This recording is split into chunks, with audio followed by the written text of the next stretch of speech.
He and 9 other plaintiffs, including his publicists, have brought a $250 million lawsuit against the New York Times, essentially alleging them of libel and false light invasion of privacy. So Justin Baldoni's lawyer, Brian Friedman, he told BBC's partner CBS that the newspaper aided and abetted a smear campaign designed to revitalise Lively's. That's what generated her negative press and led to a series of clips of her being insensitive in one way, shape, or form with other interviewers in the past. She has no one to blame but herself for that. The press tour is part of that pay package. Right. You have to show up with a smile on your face and be polite to people who are not lobbing, difficult questions at you. They're softball. Part of the point that Justin's team is making in kind of complying with what they're viewing as threats made on her behalf against Justin is like, well, there's this financial consequence to everything in addition to the strike consequences too, right? So they filmed May to June, then shut down for the strike, and then they were down until January. But I think that the strike lifted in November, but then she had all these return to work provisions. This text from Blake Lively is insane. If you knew me in person longer, you'd have a sense of how flirty and yummy the ball busting would play. It's my love language, spicy and playfully bold, never with teeth. What? It's a crazy text. What are you insinuating? Like, is that a joke? Yeah. I was blown away reading it. I really was blown away, and honestly, weirded out.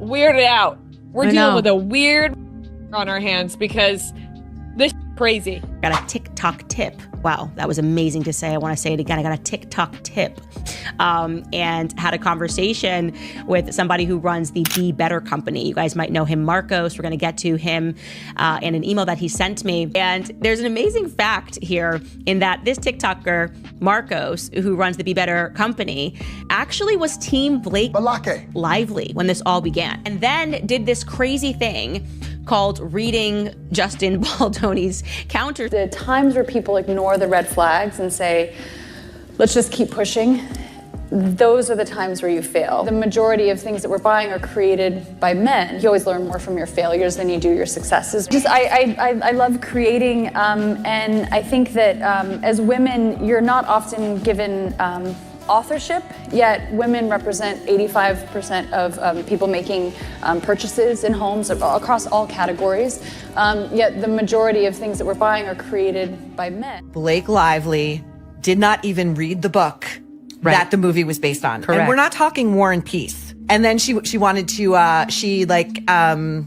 ixnayed all of the wardrobe choices, because when you're making a movie about a poor woman who's suffering from domestic violence, you want her to look like she has money. Right. That Blake said. That's what she did.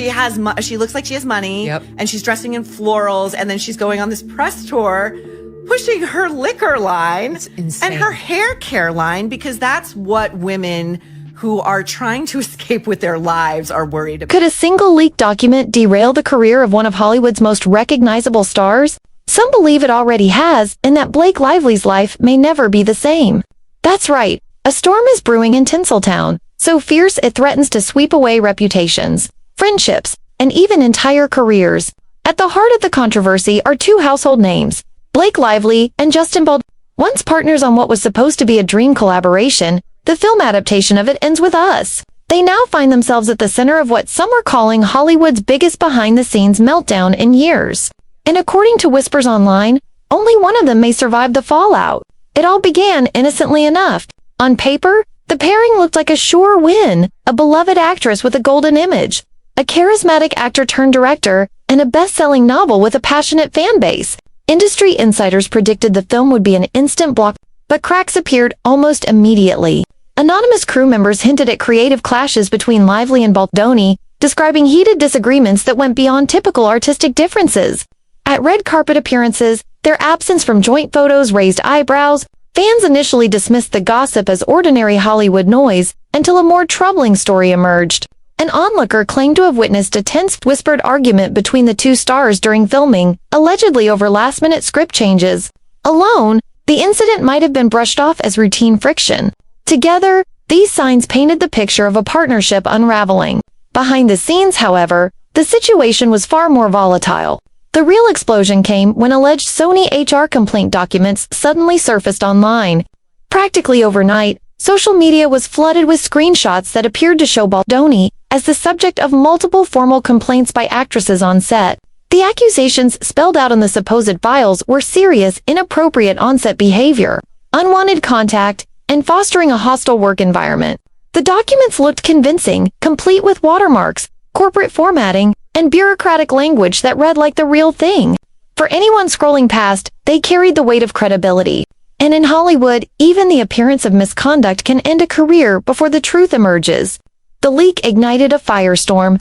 Comment sections, Twitter threads, and gossip sites erupted with speculation. Some users insisting that HR reports were genuine, others calling them fabricated. In a climate already charged with scrutiny over workplace behavior and accountability, the timing could not have been worse. Baldoni supporters argued that the sudden appearance of the files was too convenient, possibly a smear tactic designed to undermine them just as the film was nearing completion.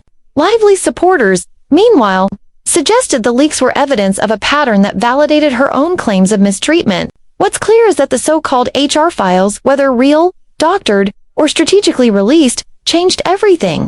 They escalated a simmering feud into a full-blown scandal, leaving fans, studios, and industry watchers questioning not only what happened on that set, but also who stands to gain from the chaos.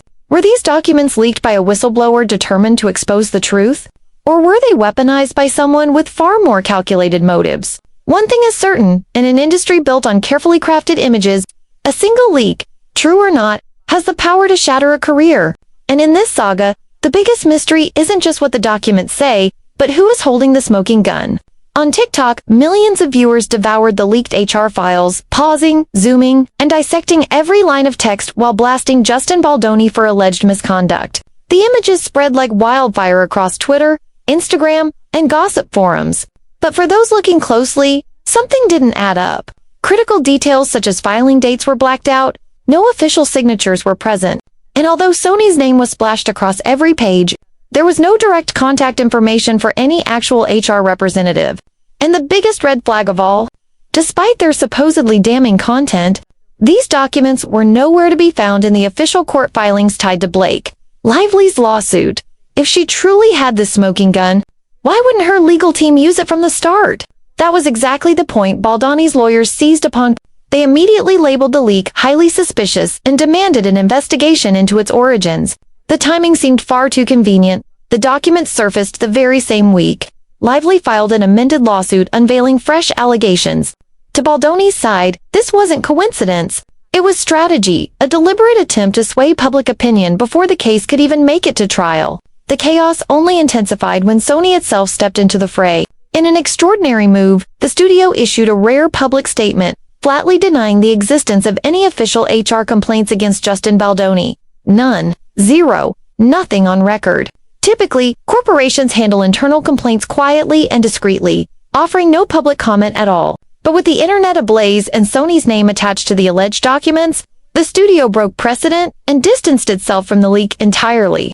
That announcement left everyone with two uncomfortable possibilities. Option 1. The files were real but stolen from Sony's system, leaked without authorization by someone inside. Option 2. They were outright fabrications. Either scenario was dangerous. If stolen, it meant someone risked their career and possible criminal charges by breaching corporate confidentiality. If forged, it raised the stakes even higher. Forgery and the weaponization of false HR claims could amount to fraud, defamation, and legal fallout for whoever orchestrated the stunt. Industry chatter quickly exploded. Anonymous producers, agents, and actors gave their takes. Some swore the documents had the ring of authenticity but were smuggled out and altered. Others argued they were total fakes, pointing to sloppy formatting and inconsistencies. The only consensus was that the timing was too perfect, aligning neatly with Lively's latest legal maneuvers. Too many, it looked like a targeted strike. Baldoni wasted no time countering. He had long denied wrongdoing, calling the allegations sensationalized. But after the leak, he went on the offensive. Backed by powerhouse attorney Brian Friedman, he publicly challenged the credibility of the files. Friedman's position was blunt. Produce the originals. If real, the unredacted paperwork would contain names, dates, and details that could be verified. Without that, the screenshots meant nothing. At the same time, Baldoni broke his usually composed public persona, taking to social media to denounce the leaks directly. He insisted that if these claims had any truth, they would have gone through proper channels, internal investigations, official filings, and legitimate court evidence. Instead, they appeared mysteriously online, timed to cause maximum reputational damage. For Baldoni, the fight is no longer just about clearing his name in court, it's about proving that the scandal itself might have been engineered to destroy him.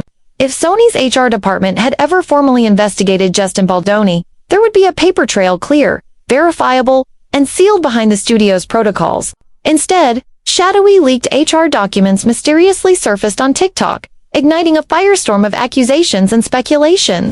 In response, Baldoni decided that transparency would be his greatest weapon. To counter the narrative, he began releasing behind-the-scenes materials from It Ends With Us audio recordings, call sheets, and even raw unedited footage. These clips painted a very different picture than the one in Blake Lively's filings. According to Baldoni, the evidence showed collaboration, laughter, and camaraderie on set, not the atmosphere of intimidation Blake described. His message was clear.